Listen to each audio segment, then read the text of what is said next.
ನಿತ್ಯ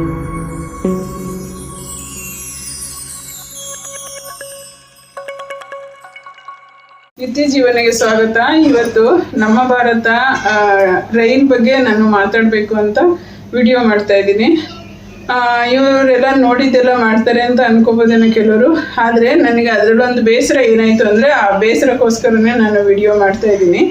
ನಮ್ಮ ಭಾರತ ಟ್ರೈನು, ಅದರಲ್ಲಿ ಪ್ರಯಾಣ ಮಾಡೋದು ಸಮಸ್ಯೆ ಆಗಲಿ, ಮತ್ತು ಊಟ ತಿಂಡಿ ಕಾಫಿ ಏನು ಬಗ್ಗೆನೂ ತೊಂದರೆ ಇಲ್ಲ, ಫಸ್ಟ್ ಕ್ಲಾಸ್ ಆಗಿದೆ.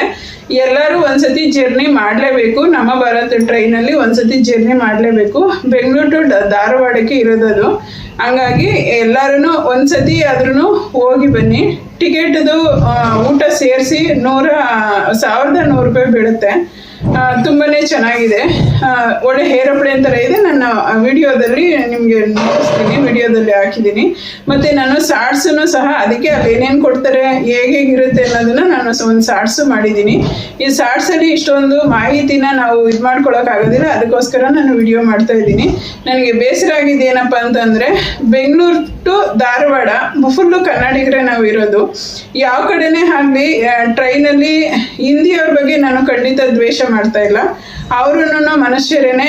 ನಮ್ಮ ಕನ್ನಡದ ಮಕ್ಕಳು ಎಲ್ಲೆಲ್ಲಿ ಡ್ರೈವಿಂಗ್ ಅಂತೆ, ಮತ್ತು ಊರಿನಿಂದ ಬಂದಿದ್ದವರು ಇವಾಗ ಅಲ್ಪ ಸ್ವಲ್ಪ ಜಮೀನು ಇರೋರು ಮತ್ತೆ ಇಲ್ಲೇನು ಮಾಡೋಕ್ಕಾಗ್ತಿಲ್ಲ. ಯಾವುದೇ ಕಂಪ್ನಿಗೆ ಗಾಡಿನ ಹಾಕಿರಲಿ ಅಲ್ಲಿ ಇದನ್ನ ಕೊಡ್ತಾ ಪೇಮೆಂಟ್ನ ಮಾಡ್ತಾ ಇಲ್ಲ. ನಮ್ಮ ಹುಡುಗರಿಗೆ ಇಬ್ಬರಿಗೆ ಸೇಮ್ ಅದೇ ಪ್ರಾಬ್ಲಮ್ ಆಗಿದೆ. ಇದನ್ನ ಮಾಡಿರೋನು ಇವ್ರನ್ನ ಕಂಪ್ನಿಗೆ ತಗೊಂಡಿದ್ನಲ್ಲ, ಆ ಹುಡುಗನ ಹೆಸರನ್ನು ನಾನು ಮೆನ್ಷನ್ ಮಾಡ್ತಿದ್ದೆ, ಆದರೆ ಅವ್ನಿಗೆ ಅವಮಾನ ಮಾಡೋದು ಬೇಡ ಅಂದ್ಬಿಟ್ಟು ನಾನು ಮೆನ್ಷನ್ ಮಾಡ್ತಾ ಇಲ್ಲ. ಅವನಿಗೆ ಫೋನ್ ಮಾಡಿ ತುಂಬ ರಿಕ್ವೆಸ್ಟ್ ಎಲ್ಲ ಮಾಡ್ಕೊಂಡ್ವಿ. 2 ತಿಂಗಳು ಪೇಮೆಂಟ್ ಆ ಹುಡುಗನಿಗೆ ಹಾಕೇ ಇಲ್ಲ. ಹಂಗಾಗಿ ಇವನೊಬ್ಬನ ಸಮಸ್ಯೆ ಅಲ್ಲ, ಇದು ಬೇಕಾದಷ್ಟು ಜನಕ್ಕೆ ಇದೇ ಥರ ಸಮಸ್ಯೆ ಆಗ್ತಿದೆ. ಮತ್ತು ಡ್ರೈವಿಂಗಲ್ಲಿ ಆಗಿರ್ಬೋದು, ಅಲ್ಪ ಸ್ವಲ್ಪ ಬಂಡವಾಳ ಹಾಕೊಂಡು ಅವು ಏನೂ ಸಾಧಿಸೋಕ್ಕಾಗ್ತಾ ಇಲ್ಲ. ಪಾಪ ಊರಿಗೆ ಹೋಗ್ತಿದ್ದಾವೆ ತುಂಬ ಜನಗಳು. ನಮ್ಮ ಹುಡುಗರದನ್ನ ಒಂದು ಎಕ್ಸಾಂಪಲ್ಗೆ ತಗೊಂಡಿದ್ದು, ಆದರೆ ನಮ್ಮ ಮಕ್ಕಳುಗಳು ಯಾವ ಊರಿಗೆ ವಾಪಸ್ ಹೋಗ್ತಿಲ್ಲ, ಏನೋ ಒಂದು ಮಾಡ್ತಿದ್ದಾವೆ. ಮತ್ತು ಬೇರೆ ಜನಗಳೆಲ್ಲ ಸಾಮಾನ್ಯವಾಗಿ ಮಾತಾಡಿದಾಗ ಇಲ್ಲಿ ನಾವು ಬಂಡವಾಳ ಹಾಕೊಂಡು ದುಡಿಯೋಕ್ಕಾಗಲ್ಲ, ನಾವು ಇದನ್ನು ಸೇಲ್ ಮಾಡಿಬಿಟ್ಟು ನಾವು ಊರಿಗೆ ಹೋಗ್ತೀವಿ ಅಂತ ಮಾತಾಡ್ತಾರೆ. ಹಂಗಾಗಿ ನಮ್ಮ ಕರ್ನಾಟಕದವ್ರಿಗೆ ಏನೂ ಸಹ ಸಪೋರ್ಟ್ ಇಲ್ದಿರ ಮೋದಿಜಿಯವರು ಮಾಡೋದೆಲ್ಲ ಒಳ್ಳೆಯದೇ, ಆದರೆ ಇದೇನಕ್ಕೆ ಇದನ್ನು ಅನಾನುಕೂಲ ಮಾಡಿದಾರೋ ಗೊತ್ತಿಲ್ಲ. ನನಗಿದೊಂದು ತುಂಬ ಬೇಸರ ಇದೆ. ಯಾವ ಬ್ಯಾಂಕಲ್ಲಿ ವರ್ಕ್ ಮಾಡೋರಾಗಲಿ ಬರೀ ಹಿಂದಿಯವರೇನೆ. ಅಕೌಂಟ್ಸಲ್ಲಿ ಆಗಿರ್ಬೋದು, ಅಲ್ಲಿ ಬೇರೆ ಬೇರೆ ಉದ್ಯಮಿ ಯಾವುದೇ ಒಂದು ಆಗಿರಲಿ, ಎಲ್ಲ ಮ್ಯಾನೇಜರ್ ಆಗಿರ್ಬೋದು, ಬರೀ ಹಿಂದಿಯವರನ್ನೇ ತುಂಬಿಸಿದ್ದಾರೆ. ಮತ್ತು ಟ್ರೈನಲ್ಲೂ ಅಷ್ಟೇ, ಸಪ್ಲೈಯರಿಂದ ಜವಾನನಿಂದ ದಿವಾನನವರೆಗೂ ಸಹ ಹಿಂದಿಯವರೇ ಇದ್ದಾರೆ ಅಂತ ಅಂದಮೇಲೆ ನಮ್ಮ ಕರ್ನಾಟಕದಲ್ಲಿ ಹಿಂದಿಯವರಿಗೆ ಅಷ್ಟೊಂದು ಪ್ರಾಮುಖ್ಯತೆ ಇದೆ ಅಂದರೆ ನಮ್ಮ ಕನ್ನಡದವ್ರಿಗೆ ಎಲ್ಲೋ ಹೋಗ್ಬೇಕು.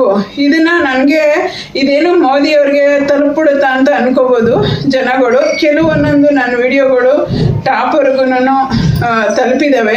ಅದಕ್ಕೋಸ್ಕರ ಯಾರಾದರೂ ಒಂದು ರೈಲ್ವೇಸ್ ಅವ್ರಿಗಾದ್ರೂ ಈ ವಿಷಯ ತಲುಪಿದ್ರೆ, ನಮ್ಗೆ ಗೊತ್ತಿರೋರು ರೈಲ್ವೇಸ್ ಅವರು ಇದ್ದಾರೆ, ಅವ್ರನ್ನ ವಿಚಾರಿಸಿದೆ. ಇಲ್ಲ ಮೇಡಮ್, ಇದೆಲ್ಲ ಕಾಂಟ್ರಾಕ್ಟ್ ಬೇಸಿಕಲ್ಲಿ ನಡೀತದೆ ಮಾಡಿ ಅಂತಲೂ ಸಹ ಹೇಳಿದ್ರು. ಏನೇ ಕಾಂಟ್ರಾಕ್ಟ್ ಬೇಸಿಕ್ ಆಗಲಿ ಏನೇ ಆಗಲಿ, ಇವಾಗೆಲ್ಲ ಹಾಸ್ಪಿಟ್ಲುಗಳಾಗ್ಬೋದು, ಪ್ರತಿಯೊಂದು ಗೌರ್ಮೆಂಟ್ ಉದ್ಯಮಿಗಳೆಲ್ಲ ಕಾಂಟ್ರಾಕ್ಟ್ ಬೇಸಿಕ್ ಕೊಟ್ಟಿದ್ದಾರೆ. ಆದರೆ ರೈತರ ಮಕ್ಕಳಿಗೆ ಹೆಣ್ಣು ಕೊಡೋದಾಗಲಿ, ಬೆಂಗಳೂರಲ್ಲಿ ಕೆಲಸ ಮಾಡೋರ ಮಕ್ಕಳಿಗೆ ಗಂಡು ಮಕ್ಕಳಿಗೆ ಹೆಣ್ಣು ಕೊಡೋದಾಗಲಿ, ಗೌರ್ಮೆಂಟ್ ಕೆಲಸ ಇದೆಯಾ, ಸ್ವಂತ ಮನೆ ಇದೆಯಾ ಅಂತ ಕೇಳ್ತಾರಲ್ಲ, ಎಲ್ಲಾನು ಈ ಥರ ಬೇರೆ ದೇಶದವ್ರನ್ನ ತಗೊಬಂದು ತುಂಬಿಸಿದ್ರೆ ನಮ್ಮ ಕರ್ನಾಟಕದವ್ರು ಎಲ್ಲೋಗ್ಬೇಕು ಅನ್ನೋದು ಸ್ವಲ್ಪ ಆದರೂ ಅವರು ಯೋಚನೆ ಮಾಡಬೇಕು. ಅಚ್ಚ ಭಾರತ್ ಅಂದರೆ ಏನು ಅಚ್ಚ ಭಾರತ್ ಇದೆ ಇಲ್ಲಿ? ನನಗೆ ಇದೊಂದಂತೂ ತುಂಬ ಭಾಳ ಬೇಸರದಂತ, ತುಂಬಾ ಬೇಸರ ಆಯಿತು ನನಗೆ. ಅಂಥ ಒಳ್ಳೆ ಟ್ರೈನ ಬಿಟ್ಟು ನಮ್ಮ ಭಾರತ ಹೆಸರಿಟ್ಟು ಒಂದೇ ಭಾರತ್ ಅಂತ ಇಟ್ಟು ಎಲ್ಲ ಹಿಂದಿಯವ್ರನ್ನ ತಗೊಬಂದು ತುಂಬಿಸಿದ್ರೆ ಅದು ಯಾವ ನ್ಯಾಯ? ಟಿಕೆಟು ಚೆಕ್ ಮಾಡೋರಿಂದ ಹಿಡಿದು, ಫುಡ್ ಸಪ್ಲೈ ಮಾಡೋರಿಂದ ಹಿಡಿದು ಪ್ರತಿಯೊಬ್ಬರು ಹಿಂದಿಯವರೇ. ನಮಗೆಲ್ಲ ಕನ್ನಡನೇ ಬರುತ್ತೆ. ನಾವು ಕನ್ನಡದವ್ರು ಹೋಗಿ ಕಷ್ಟಪಟ್ಟು ಹಿಂದಿ ಮಾತಾಡಿ ಅವ್ರ ಹತ್ರ ನಾವು ಇದು ಮಾಡುವಂಥದ್ದು ಏನಿದೆ? ನಮ್ಮ ಕನ್ನಡದಲ್ಲಿ ಎಜುಕೇಷನ್ ಅರ್ಹತೆ ಇಲ್ವಾ, ಅಥವಾ ಕೆಲಸ ಮಾಡೋ ಅರ್ಹತೆ ಇಲ್ವಾ ನಮ್ಮ ಮಕ್ಕಳುಗಳಿಗೆ, ಗಂಡು ಮಕ್ಕಳುಗಳಿಗೆ? ಯಾಕೆ ಈ ಥರ ಮಾಡ್ತೀರಾ ನೀವು? ರೈಲ್ವೇಸಲ್ಲಿ ದೇಶದಲ್ಲಿ ಆದಷ್ಟು ನಮ್ಮ ಕನ್ನಡಿಗರಿಗೆ ಬೇಕು. ಸುಮ್ಮನೆ ಫ್ಲಾಗ್ ಹಾರಿಸ್ಕೊಂಡು ಎಲ್ಲ ಕಡೆನೂ ಕನ್ನಡ ತಾಯಿ ಭುವನೇಶ್ವರಿ ಅಂತ ಹಾರಾಡ್ತಾರ ಹೊರತು ನಮ್ಮ ಕನ್ನಡದವರು ಇದಕ್ಕೆಲ್ಲನೂ ಒಂದು ಸ್ವಲ್ಪ ಆದ್ಯತೆನ ಗಮನನ ಕೊಟ್ಟು ಇದನ್ನ ಹರಿಸ್ಬೇಕು. ಆದಷ್ಟು ನಮ್ಮ ಕನ್ನಡದವ್ರಿಗೆ ಕೆಲಸ ಸಿಗಬೇಕು. ನಮ್ಮ ಕರ್ನಾಟಕದಲ್ಲಾದ್ರೂ ನಮ್ಮ ಕನ್ನಡದ ಗಂಡು ಮಕ್ಳಿಗಾಗಲಿ ಹೆಣ್ಮಕ್ಳಿಗಾಗಲಿ ಗೌರ್ಮೆಂಟಿಂದ ಈ ರೈಲ್ವೇಸಲ್ಲಿ ಆಗ್ಬೋದು, ಬ್ಯಾಂಕಲ್ಲಿ ಆಗ್ಬೋದು, ಖಂಡಿತ ನಮ್ಮ ಕನ್ನಡದವ್ರಿಗೆ ಕೆಲಸ ಸಿಕ್ಕಲೇಬೇಕು. ಬೇರೆ ದೇಶದವ್ರಿಗೆ ಕೆಲಸ ಮಾಡೋ ಅರ್ಹತೆ ಇದೆಯಾ? ಇದೇ ನಮ್ಮ ದೇಶದವ್ರಿಗೆ ಅರ್ಹತೆ ಇಲ್ವಾ? ನಮ್ಮ ಮಕ್ಕಳುಗಳೆಲ್ಲ ಬೇರೆ ದೇಶಕ್ಕೆ ಹೋಗ್ತವೆ. ಬೇರೆ ದೇಶದವ್ರನ್ನ ತಗೊಬಂದು ಇಲ್ಲಿ ಯಾಕೆ ತುಂಬ್ತೀರಾ? ತಂದೆ ತಾಯಿ ನಾವು ಕೆಲವರಿಗೆಲ್ಲ ಒಬ್ಬೊಬ್ಬರೇ ಮಕ್ಳು ಇರ್ತಾರೆ. ಇಲ್ಲಿ ವರ್ಷ ಹಿಡ್ದಿರೋ ಸರ್ಕಾರನ ನೋಡಿ ಬೇರೆ ದೇಶಕ್ಕೆ ಹೋಗ್ತಾರೆ. ಅವ್ರ ಕಷ್ಟ ಕಾಲದಲ್ಲೂ ನಮ್ಮ ಮಕ್ಕಳು ಅವ್ರ ಹತ್ರ ಇರೋದಿಲ್ಲ. ಆದಷ್ಟು ಏನೋ ಒಂದು ಮಾಡಿಬಿಟ್ಟು ಎಲ್ಲನೂ ಬೊಗಡೆನೇ ಮಾಡ್ತಾ ಇದ್ದಾರೆ. ಏನು ಸರ್ಕಾರ ಎಷ್ಟೊಂದು ದೋಚಾಕತ್ತೆ.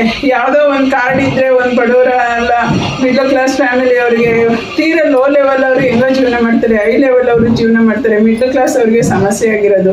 ಮಿಡ್ಲ್ ಕ್ಲಾಸ್ ಅವ್ರ ಹತ್ರ ಒಂದು ರೇಷನ್ ಕಾರ್ಡ್ ಇದ್ರೆ ಕಿತ್ತಾಕ್ತಾರೆ. ಮತ್ತೆ ಇನ್ನೊಂದು ಏನಾನ ಇದ್ರೆ ಅವ್ರ ಮಕ್ಕಳುಗಳಿಗೆ ಒಳ್ಳೆ ಕೆಲಸ ಸಿಗಲ್ಲ. 6 ಕಾಸು 3 ಕಾಸು ಕಷ್ಟಪಟ್ಟು ದುಡಿದ್ರೆ ಅದಕ್ಕೆ ಒಂದು ರಾಶಿ ಟ್ಯಾಕ್ಸ್ ಹಾಕ್ತೀರಾ. ಏನು ಉದ್ಧಾರಕ್ಕೋಸ್ಕರ ಯಾವ ನೈತಿಕತೆ ಇದೆ ಅಂತ ಈ ಥರ ತೊಂದರೆ ಕೊಡ್ತಾರೋ ಗೊತ್ತಿಲ್ಲ ನಮ್ಮ ಕರ್ನಾಟಕದ ಮಕ್ಕಳಿಗೆ. ನನಗೆ ಇದೊಂದು ಬೇಸರ ತುಂಬಾನೇ ಇತ್ತು. ಅಚ್ಚ ಬರುತ್ತೆ ಟ್ರೈನ್ ಓಕೆ, ಆದರೆ ಈ ವ್ಯವಸ್ಥೆ ನನಗೆ ಏನೋ ಇಷ್ಟ ಆಗಲಿಲ್ಲ. ಹಾಗಾಗಿ ನಾನು ವಿಡಿಯೋ ಮಾಡ್ತಾ ಇದ್ದೀನಿ. ನಿಮಗೆ ಯಾರಿಗಾದ್ರೂ ಅವ್ರಿಗೆ ಸ್ವಲ್ಪ ಅದೇ ಲೆವೆಲ್ ಉದ್ಯಮಿಗಳಿಗೆ ಇದು ತಲುಪಿ ಅವರೇ ನನ್ನ ಬೇಸರ ಮಾಡ್ಕೊಂಡು ನನ್ನ ಬೈಕ್ ಅಂದ್ರೂ ಪರವಾಗಿಲ್ಲ, ನನಗೆ 4 ಜನಕ್ಕೆ ಅನುಕೂಲ ಆಗಬೇಕು ಅನ್ನೋದೇ ನನ್ನ ಉದ್ದೇಶ. ನಮ್ಮ ವಿಡಿಯೋ ನಿಮ್ಗೆ ಇಷ್ಟ ಆಗಿದ್ರೆ ಫ್ರೆಂಡ್ಸ್ ಆ್ಯಂಡ್ ಫ್ಯಾಮಿಲಿಗೆ ಶೇರ್ ಮಾಡಿ. ಆದಷ್ಟು ಸ್ವಲ್ಪ ಈ ಇನ್ಫಾರ್ಮೇಷನ್ ಮೇಲಿನವ್ರಿಗೆ ತಲುಪೋ ಥರ ಎಲ್ಲರೂ ಶೇರ್ ಮಾಡಿರಿ. ನನ್ನ ವಿಡಿಯೋಗೆ ಲೈಕು ನನಗೆ ದುಡ್ಡು ಬಂದಿಲ್ಲ ಅಂದರೂ ಪರವಾಗಿಲ್ಲ, ಜನಕ್ಕೆ ಒಳ್ಳೇದಾಗಲಿ. ಆದಷ್ಟು ಈ ವಿಡಿಯೋನ ಶೇರ್ ಮಾಡಿರಿ, ಲೈಕ್ ಮಾಡಿರಿ. ನನ್ನ ವಿಡಿಯೋ ನೋಡಿದ್ದಕ್ಕೆ ಧನ್ಯವಾದಗಳು.